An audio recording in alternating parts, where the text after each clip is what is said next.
You know, sometimes, life throws you a curveball so hard, you don't even see it coming. But then, looking back, you realize that very curveball actually swerved you out of the path of a speeding truck. That's exactly how I felt after my ex, Sarah, walked back into my life, thinking I'd suddenly become rich. It all started about 3 months earlier, when my world felt like it was shifting under my feet. I got the news at work, in our corporate office in Boston. Laid off. Just like that. After almost 4 years in software engineering, with stellar performance reviews and even talks of a senior role. Budget cuts, they said. Turns out, during those times, seniority and performance don't always matter. It stung, absolutely, but I wasn't panicking. I had a decent safety net, about 8 months of expenses tucked away, and honestly, I figured I'd bounce back pretty quickly. The job market's a beast, but I've got solid full-stack experience, great references, and I'd been keeping my skills sharp. Plus, I had some freelance connections I could tap into while I looked for something permanent. The same day I got the news, I drove straight to Sarah's place. We'd been together for a year and a half, not living together, but spending most weekends as a duo. I truly thought she'd be supportive, maybe help me brainstorm, or just let me vent. Boy, was I wrong. I remember sitting in her living room, carefully explaining everything. I told her about the HR meeting, the 2-week severance, the job placement services. I was already updating my resume, reaching out to my network, even had a list of companies I wanted to target. She listened, nodding here and there, but I could see something, calculating in her eyes. Like she was doing mental math, her expression slowly hardening. When I finished, there was this heavy silence, way too long for comfort. Then she just said it. Liam, I'm really sorry this happened to you, but I can't be with someone who's unemployed. I have standards. I need stability in my life right now. I just can't date broke guys. I honestly thought she was joking. Who says that out loud? But her face was deadly serious. She went on, something about not dragging each other down, how it wouldn't be fair to either of us to stay together when things were uncertain. Just like that. 18 months. Meeting her family. Talking about our future. And she couldn't handle me being unemployed for, 12 hours? Here's the thing Sarah didn't know. My grandmother had passed away a couple of weeks before I lost my job. We were incredibly close, she'd helped raise me when my parents went through their messy divorce. She left me a pretty substantial inheritance, enough to live comfortably for years, if I was smart about it. I hadn't told Sarah yet. I was still drowning in grief, dealing with legal paperwork, and honestly, I wanted to be thoughtful about how I handled the money. My grandmother was always careful, taught me long-term thinking, and I wanted to honor that. But sitting there, watching Sarah essentially calculate my worth based on my employment status, I had an epiphany. If she couldn't love me when she thought I had nothing, she sure as heck didn't deserve to benefit from my grandmother's generosity. So, I just said okay, and left. Didn't argue. Didn't plead. Didn't mention a single word about the inheritance. I just walked out of her apartment, got in my car, and drove home in complete silence. The worst part wasn't the words, it was how cold she was. No tears. No, maybe we can work through this. No, let's take some time. It was pure business. Like she was firing an employee or returning a defective product. It made me realize I'd been dating a complete stranger. My friends think I should be furious, and maybe a part of me is, deep down, but mostly, I felt relieved. Like I'd dodged a bullet I didn't even know was coming. If her love was so conditional it couldn't survive a single day of unemployment, what would have happened when we faced real challenges? In the weeks that followed, I threw myself into rebuilding. Updating my LinkedIn, reaching out to former colleagues, working with a recruiter. I had a few phone screens, some genuinely promising opportunities. The market was tough, sure, but I wasn't desperate, which oddly put me in a better negotiating position. Sarah texted me a few days after the breakup, asking how I was holding up. I didn't respond. What was the point? She'd made her choice. Then, about 3 weeks later, things got very interesting. I'd been focusing on myself, really moving forward. I even decided to use some of my inheritance money. Nothing crazy, but I moved out of my old apartment in Cambridge and into a really nice place downtown Boston. Floor-to-ceiling windows, modern appliances, in-unit laundry. It was the nicest place I'd ever lived. The rent was higher, obviously, but I could afford to treat myself a little after everything. I was networking like crazy, hitting industry meetups, coffee meetings, virtual conferences. The job search was going well. I had a few promising leads, one company seemed especially keen. 3 rounds of interviews, and they were talking final steps. Beyond work, I was hitting the gym, trying new hobbies, reading books I never had time for. Honestly, this whole break had been surprisingly refreshing. Last weekend, I had some buddies over for drinks, Ben, David, Mark, a few others. Everyone was impressed with the new place, and we had a great time. Ben, bless his heart, was taking pictures for his Instagram story all night. I ended up in the background of one shot, sitting on my couch, laughing at something David said. You could see part of my living room, the big windows, some furniture, the general vibe. I posted it on my own Instagram too, with a basic caption like, "Good times with good people." I truly didn't think anyone would care. Boy, was I wrong about nobody caring. Tuesday morning, my phone buzzed like crazy. 3 missed calls from Sarah, and a series of texts that honestly made me laugh out loud. I mean, they were embarrassingly obvious. Hey, Liam. Saw your post last night. Your place looks amazing. I've been thinking about us a lot lately. I know things ended weird, but I realize I may have been hasty. You look like you're doing really well for yourself these days. Would you want to grab coffee sometime? I miss what we had. I miss you. The thirst was so real. She'd seen my apartment in the background of that photo and immediately jumped to the conclusion that I'd landed some high-paying job. Radio silence for 3 weeks, and suddenly she missed me the day after seeing my upgraded living situation. I didn't respond right away. Part of me just wanted to see how far she'd take it. And spoiler alert, she took it pretty damn far. By Thursday, she was liking every single one of my Instagram posts, going back months, photos from before we even broke up, old workout selfies, random food pics, everything. She commented on old photos with things like "miss this smile" and heart emojis. It was so transparent it was almost sad, like watching someone dig their own social media grave. Mark, who's mutual friends with Sarah, told me she'd been asking around, trying to figure out what kind of job I'd landed. He said she seemed genuinely convinced I'd gotten some amazing position and was kicking herself for letting me go.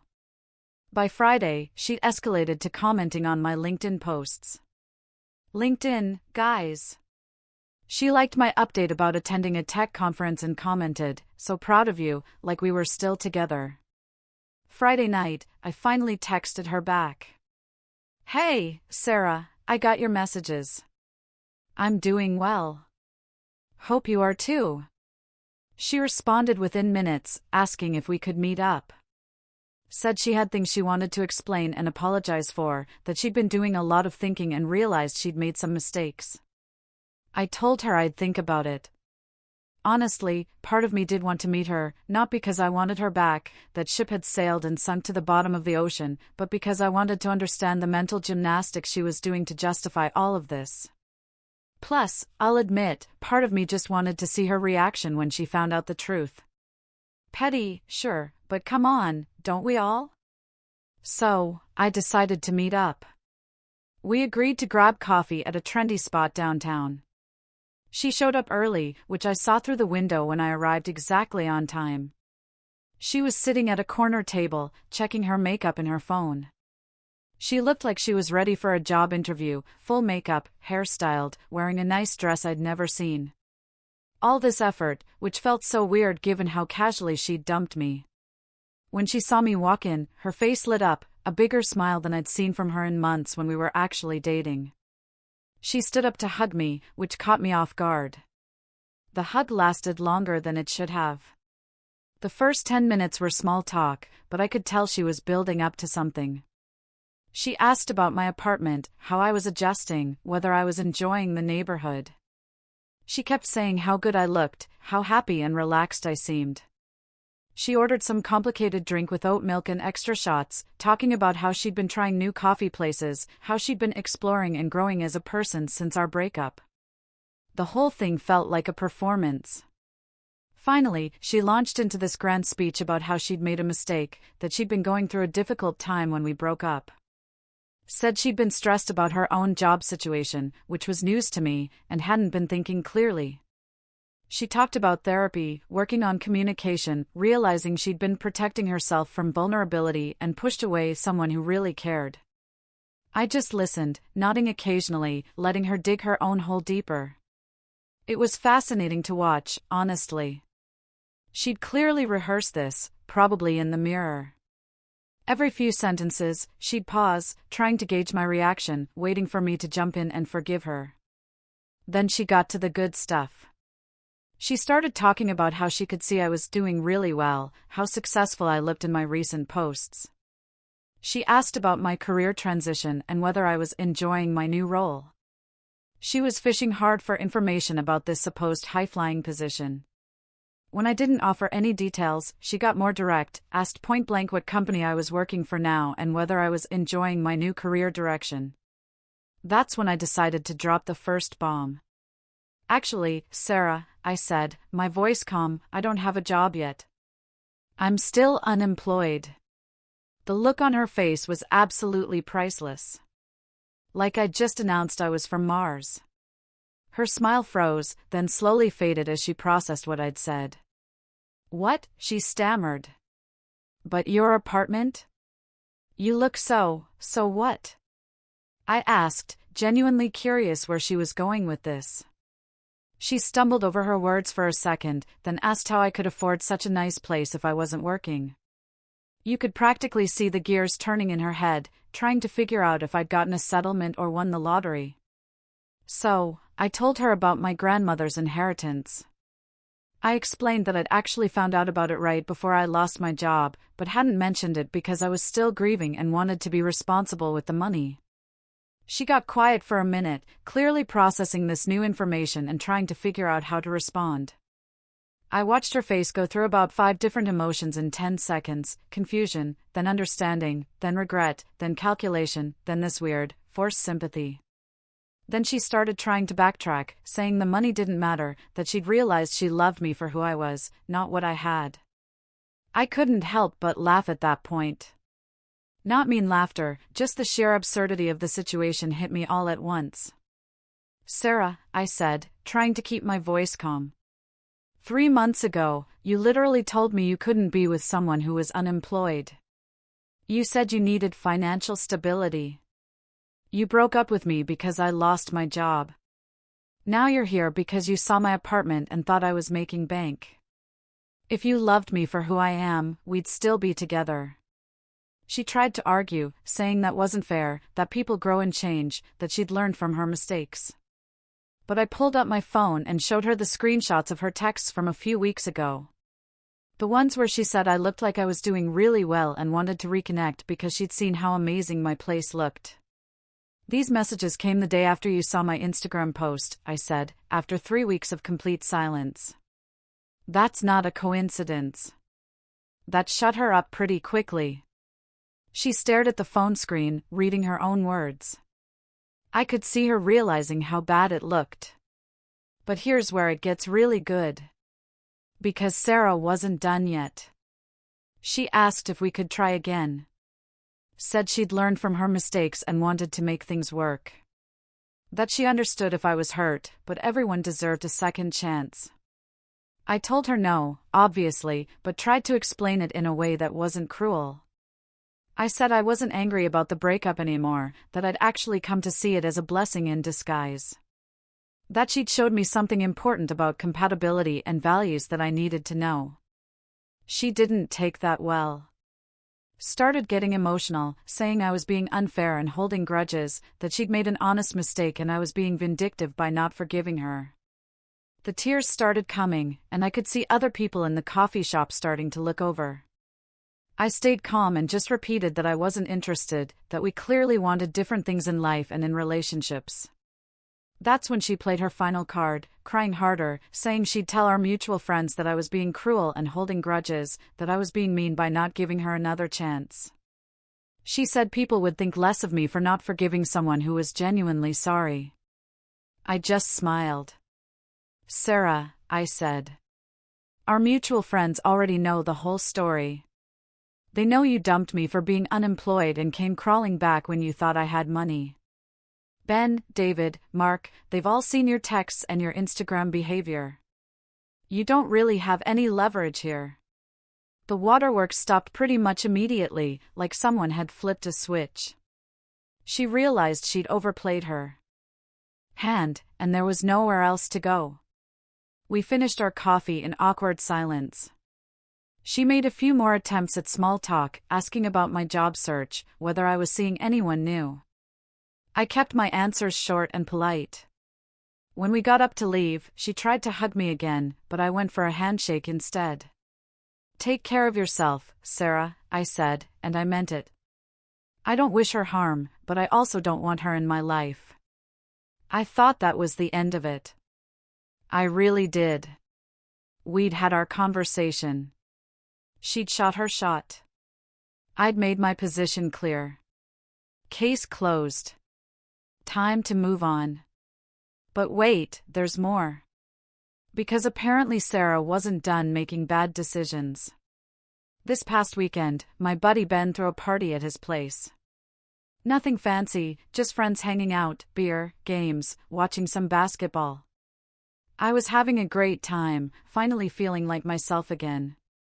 Around 10 p.m., I was in the kitchen getting another beer when I heard Ben say, "Oh, hey, Sarah." I turned around, and there she was, standing in the doorway. Sarah looked nervous but determined, like she was on some kind of mission. She was dressed up again, different outfit from the coffee date, but clearly had put thought into how she looked. She made a beeline for me, weaving through the crowd. Everyone started noticing something was happening.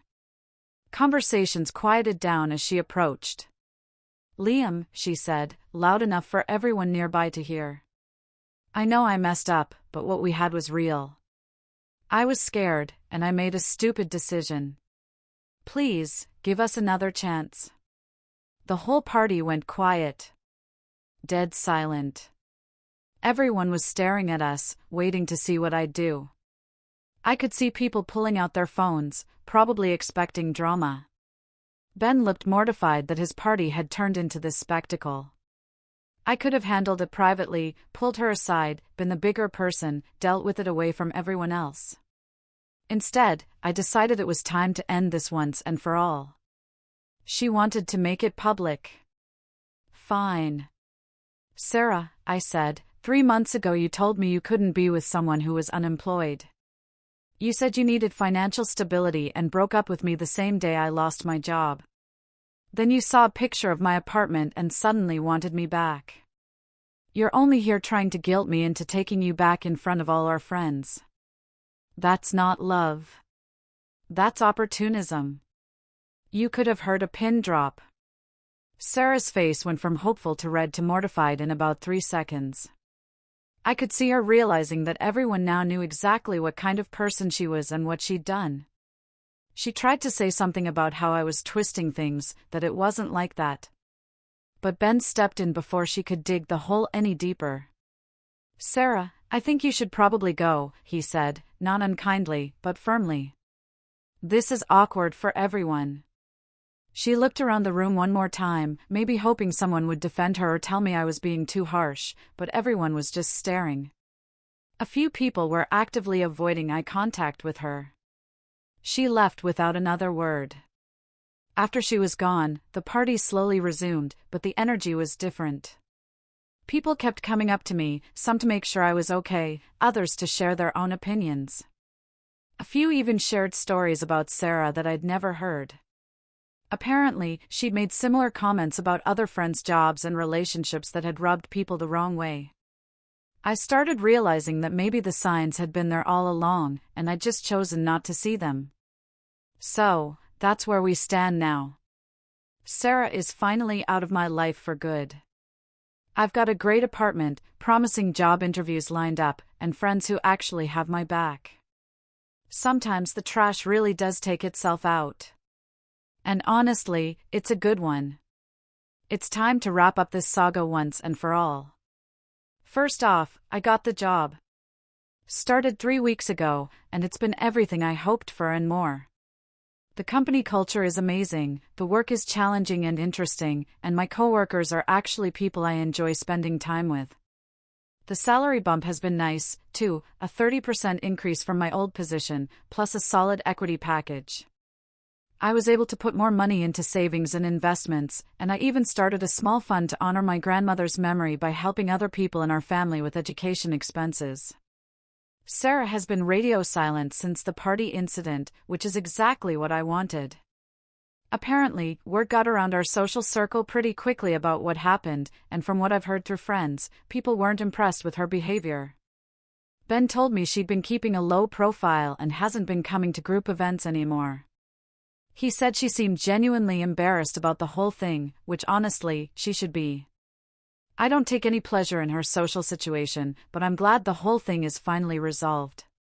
Sometimes people need to face the reality of their behavior to learn from it. Whether she actually learns anything from this experience is up to her. My new place is working out great, too. I've been able to host friends regularly. Had a housewarming party last month that was epic. Regular game nights. And I even hosted Thanksgiving for some friends who couldn't make it home to their families. My grandmother always loved having family over for dinner, and I think she'd be happy knowing her gift is helping me build stronger relationships with the people who matter. I've also started dating again, which feels good. Met someone through a mutual friend who actually knew about my whole employment situation from the beginning and didn't care. We've been taking things slow, but there's something really genuine about how we connect that I never had with Sarah. I've been thinking about my grandmother a lot lately. The money she left me is meaningful, sure, but the real inheritance was the lesson she taught me about character, integrity, and choosing people who value the right things. Those lessons are worth more than any bank account. Thanks to everyone who followed this journey and offered support and advice. This community really is something special. Now, if you'll excuse me, I have a new job to excel at, a relationship to nurture with someone who actually values me, and a life to live. Sarah can figure out her own path forward. What do you think was the biggest lesson I learned from all of this?